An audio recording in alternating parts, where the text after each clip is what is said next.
In 2291, in an attempt to control violence among deep space miners, the New Earth government legalized no-holds-barred fighting. Liandry Mining Corporation, working with the NEG, established a series of leagues and bloody public exhibitions.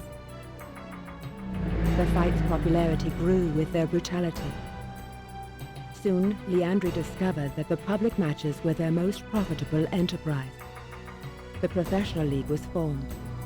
A cabal of the most violent and skilled warriors in known space, selected to fight in a grand tournament. Now it is 2341.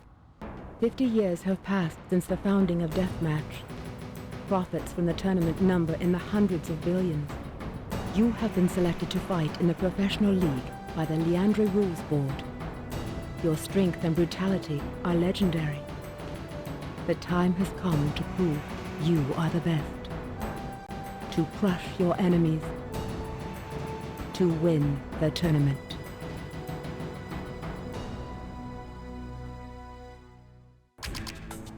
Hey folks, it's Kikoskia here, and welcome one and all to Let's Play Unreal Tournament, specifically the Game of the Year edition.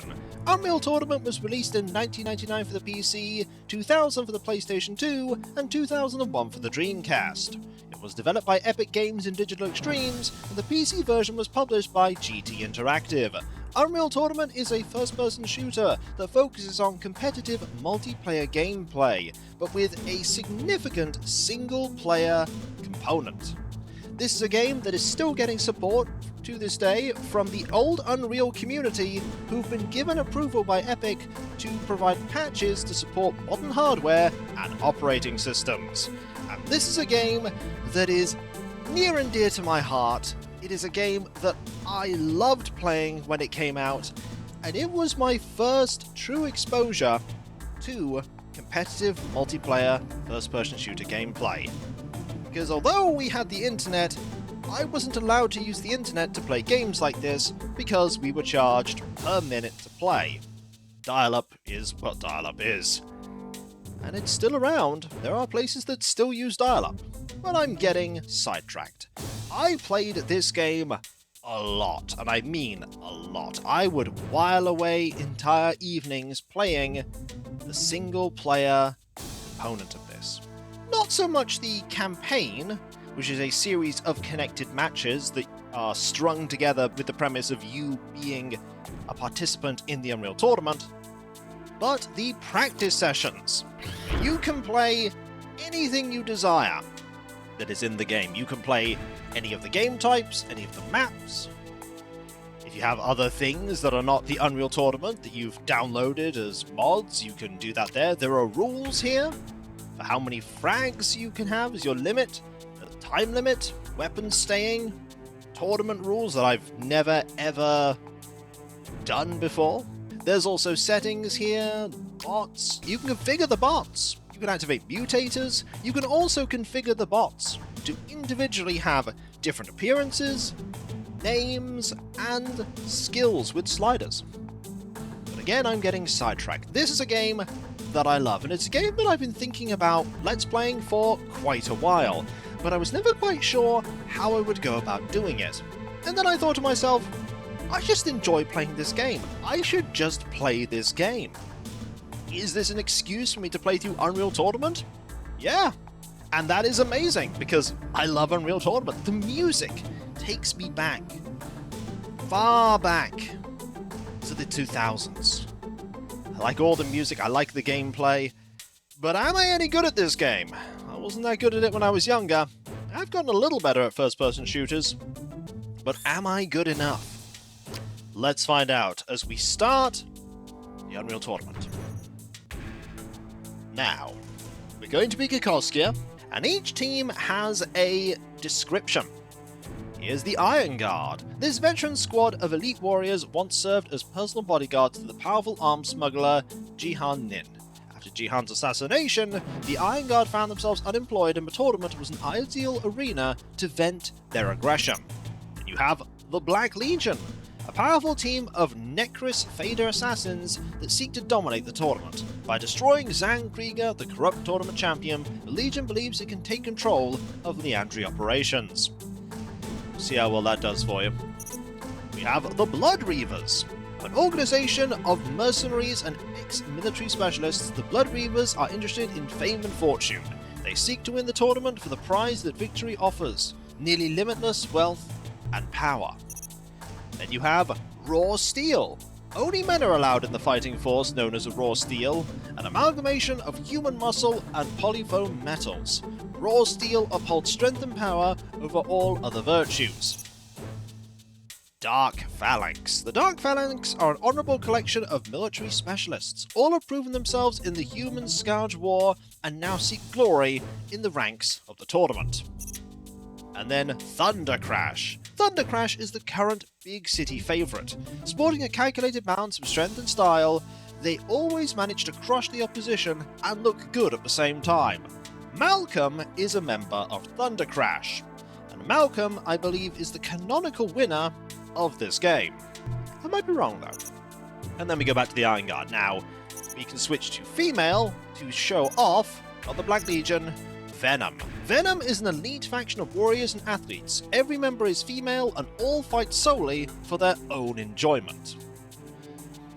We are going to play, normally I play as a member of the Dark Phalanx, and normally I play Blake's face. There's Blake, there's Gorn, there's Nikolai, and there's Whitman. I think I still want to play as a member of the Dark Phalanx, but I think we shall use Ivana. There we go. We shall be Ivana. As for skill, normally when I played it way back when, I played it an average. Have encouraged me, after I did a few practice matches to try and shake off some rust, to play it adept. Because the auto difficulty adjustment, there's an option in practice matches to have the bots adjust in difficulty depending upon how well or poorly you're doing, was flitting between skilled and adept. So we're going to try adept and see how well I do. Is this a mistake? Probably. Let's see how bad of a mistake it is. Right now, we only have a Deathmatch.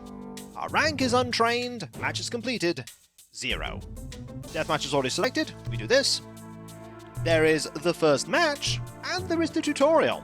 And I'll be showing off the tutorial in this video. Learn the basics of Deathmatch in this special training environment. Test your skills against an untrained enemy before entering the tournament proper. I like the fact that the game has this in it, because at the time, playing online multiplayer FPS games like this was a pretty new experience. There were single-player games that had a deathmatch aspect, but it was usually separated off and rather small in comparison to the main single-player campaign. This was around the point when playing online like this was becoming a lot bigger. And this being here is a great way to show people new to first-person shooters how to play this kind of game. So, let us play the tutorial. It's got voice acting too. Welcome to Deathmatch Combat Training. Deathmatch is a sport in which you compete against other gun-wielding players in a fast-paced free-for-all. The object is to destroy all of your enemies by any means necessary. I like this music. I like this music a lot. Every time you take an enemy out, you get a point called a frag in gaming lingo. You can see your frag count on the left side of the screen. At the end of the game, the player with the most frags wins the match. Remember, if you accidentally blow yourself up or fall into lava, you will lose a frag. Gotcha. Let's learn some basics about moving around. A good deathmatch player is always moving because a moving target is harder to hit than a stationary one. True. The forward key moves you forward, while the backward key makes you backpedal. The left key causes you to strafe left, while the right key, you guessed it, strafes right. I changed the controls a bit. Strafing is also extremely important in deathmatch because it allows you to move from side to side without turning and losing sight or aim of your foe. Let's try strafing left and right now. Okay. Aha! Another important element of moving around is jumping. Jumping allows you to reach areas of the map that are too high to walk to normally, and to cross dangerous pits. Try pressing the jump button and jump around the map. Okay. Excellent. Aha! Now Very we're natural. going to learn about mouse looking. Move your mouse around and notice how your view shifts. This is how you look around and turn, known as mouse look. Try turning around several times by moving the mouse left to right to see the lovely battle arena. It is quite a nice battle arena. Excellent. Look how pretty you it can is. also look vertically to see what's occurring above and below you. In Deathmatch, your enemies will be attacking from above and below, so remember to always keep your eyes peeled. Noted. If you feel like you're looking around too quickly, you can easily adjust the sensitivity of the mouse in the options menu. Noted. Let's learn about offense. Remember, the only way to win at Deathmatch is to destroy your foes with weaponry that you collect. I'm going to open the weapons locker and allow access to some guns. Let's pick them up and get ready for some target practice. Ah, the shock rifle. Great, now we're armed. The gun you're carrying is commonly called the shock rifle. It, like all other weapons in the tournament, has 2 firing modes. Let's try shooting the gun now.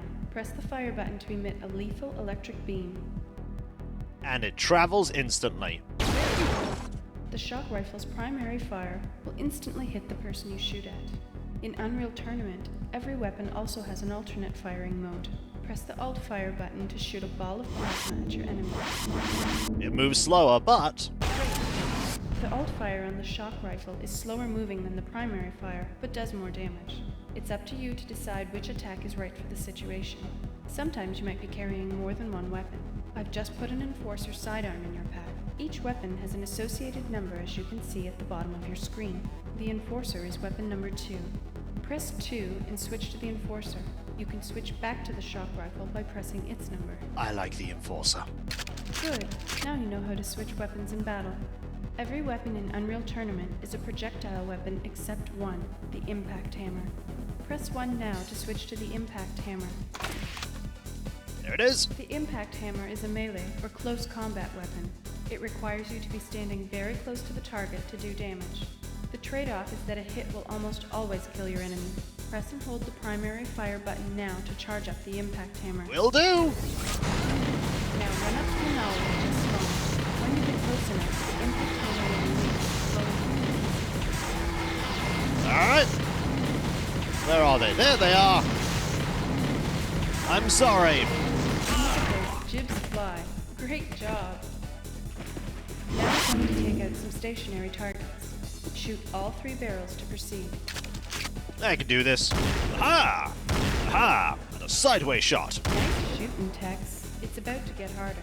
I'm going to release a training human opponent for you to practice on. You'll have to frag him 3 times to complete the tutorial. Good Gotcha. luck. I think I can do this. There you are. You gonna get that? Gotcha. That's one. Oh.